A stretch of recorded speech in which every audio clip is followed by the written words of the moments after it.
તો જય દ્વારકાધીશ, સ્વાગત છે આપણું નવા મિની બ્લોગમાં। વાગી ગયા હતા 8:15 ને આપણે આવી ગયા હતા નોકરીએ।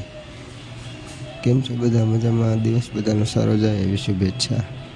તો મિત્રો વાગી ગયા હતા બપોરના 1 અને એમ્બ્યુલન્સનું રજિસ્ટર છે કામ પતાવીને હું થાકી ગયો તો એમ્બ્યુલન્સનું કામ પતાવ્યું અને હવે જમવા જશું। જમીને પછી મળીએ મિત્રો। તો મિત્રો જો વાગી ગયા હતા સાંજના 6 અને કંટાળો આવતો તો ઘરે જવાનો સમય થઈ ગયો હતો ને ઘરે જઈને આપણે હવે આરામ કરો। તો જો રાતના 8 વાગી ગયા છે, આપણે હમણાં નીકળી જઈશું ઘરે। નોકરીનો ટાઈમ થઈ ગયો પૂરો। તો જો મિત્રો આપણે નીકળી ગયા ઘરે જવા નોકરીએથી ભાઈબંધની ગાડીમાં સીધા ઘરે।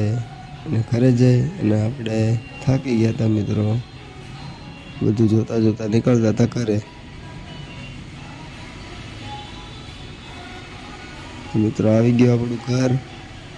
આપણે ઘરની અંદર એન્ટર થયા જોઈએ શું હાલે છે। તો મિત્રો અંદર તો મેચ હાલતો હતો, પછી થોડીક વાર આપણે મેચ જોઈ લીધો। મેચ જોઈને આપણે બેઠી ગયા જમવા। આજનો વ્લોગ અહીંયા પૂરો કરી દઈએ। બહેના રહેજો, સપોર્ટ કરજો। જય દ્વારકાધીશ, જય સિયારામ બધાને। જમી લઈએ મિત્રો।